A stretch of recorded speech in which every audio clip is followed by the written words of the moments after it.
Vous vous rappelez l'arrêt Publicis dont je vous ai parlé la semaine dernière, du 18 juin 2025, dans cette affaire de harcèlement sexuel. Eh bien, cet arrêt contenait deux sujets particulièrement intéressants, et je voudrais vous parler du second aujourd'hui. Il s'agit du sujet du RGPD, à travers lequel un certain nombre d'avocats essayent d'obtenir la copie des emails des salariés licenciés pour finalement suppléer à leur carence dans la preuve.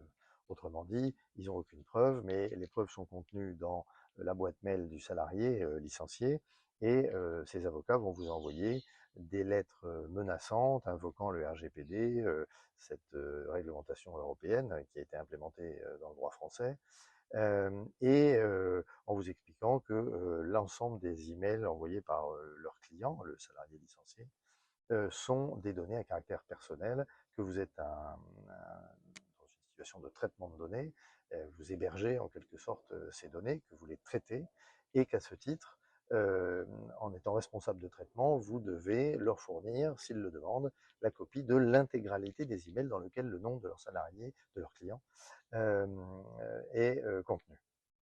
Eh bien, je vais vous lire le texte assez stupéfiant de la Cour de cassation qui ajoute au droit. Donc, cet arrêt est simplement illégal. Dans cet arrêt, la Cour de cassation rappelle les règles du RGPD, et elle dit il résulte de l'article 15.3 et 4 du RGPD, de l'article 4 du règlement de l'Union européenne de 2016, euh, que les courriels émis ou reçus par le salarié, grâce à sa messagerie électronique professionnelle, sont des données à caractère personnel, dit pas privé, au sens de l'article 4 du RGPD, et que le salarié a droit d'accéder à ces courriels, l'employeur devant lui fournir tant les métadonnées, horodatage destinataire, que leur contenu, et elle met une réserve en disant sauf si les éléments dont la communication est demandée sont de nature à porter atteinte aux droits et libertés d'autrui, euh, et leur contenu.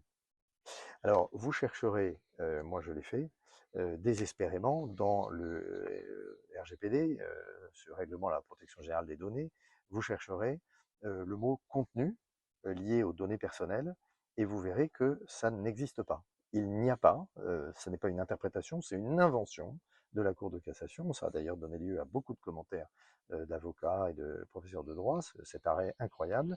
Grosso modo, lorsqu'un salarié s'en va, il peut vous demander d'avoir la copie, même s'il est là depuis 10 ans, de la totalité des emails qu'il a envoyés ou qu'il a reçus, ou dans lesquels son nom apparaît en copie, par exemple, peut-être même en copie cachée, parce qu'il y a son nom dedans, et comme il y a son nom dedans, eh bien, c'est une donnée à caractère personnel. C'est un dévoiement absolument scandaleux, scandaleux, de la réglementation du RGPD, qui n'est pas du tout destiné à ça. C'est un contournement, un dévoiement, on ne peut pas dire autre chose, destiné à obtenir pour des salariés qui ont été licenciés des pièces qui leur permettent de pallier à leur carence dans l'administration de la preuve. Parce qu'en fait, c'est à eux à faire la preuve de ce qu'ils ont dit, de ce qu'ils n'ont pas dit, de leurs horaires, s'ils demandent des heures supplémentaires, etc. Et en aucun cas, ce n'est à l'employeur de leur fournir ces preuves.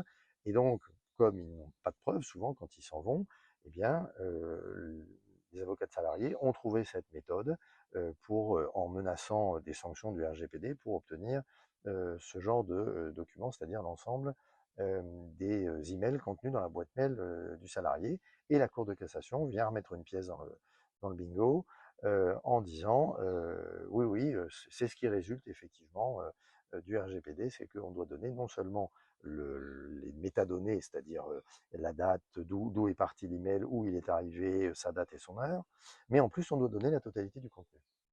Eh bien, moi, je vous dis que cet arrêt de la Cour de cassation est parfaitement illégal. Je ne sais pas si il a été déféré derrière à la censure de la CEDH ou de la CJUE par la société Publicis, mais si elle ne l'a pas encore fait, elle devrait le faire, et elle a le temps de le faire. Elle est encore dans le délai. Donc, il faut vraiment s'occuper de ce genre de choses. On ne peut pas laisser une décision comme celle-là, parce que c'est extrêmement grave. Ça veut dire qu'en gros, les entreprises sont complètement démunis devant les salariés et vont devoir leur donner la copie de la totalité de leurs emails, dans lesquels il peut y avoir des informations qui ne vont pas avoir pour effet, comme elle l'écrit, de porter atteinte aux droits et libertés d'autrui. C'est des informations commerciales, c'est des informations sur des dossiers, des informations sur des contrats en cours, des informations sur des prix. Donc ce ne sont ni les droits et libertés d'autrui. Donc en gros, il faut tout donner. Le salarié peut partir avec tout. C'est un véritable scandale. Et vous autres, les employeurs, quand vous avez des demandes RGPD, vous devez y résister. Et si vous avez des contentieux, portez-les jusqu'à la Cour de cassation, allez devant la Cour de justice de l'Union européenne. Elle ne conclura pas que le contenu doit évidemment être fourni, puisque le contenu est par nature professionnel, ce que d'ailleurs la Cour de cassation, dans d'autres arrêts, a dit. Et donc, si les contenus, si ces emails sont par nature professionnelle, ils ne sont pas privés. S'ils ne sont pas privés, un, on peut les regarder. Deux, on n'a pas à les donner aux salariés, puisque ce ne sont pas des données personnelles, en dehors des métadonnées où il y a le nom, le prénom du salarié, éventuellement à l'époque son numéro de téléphone portable.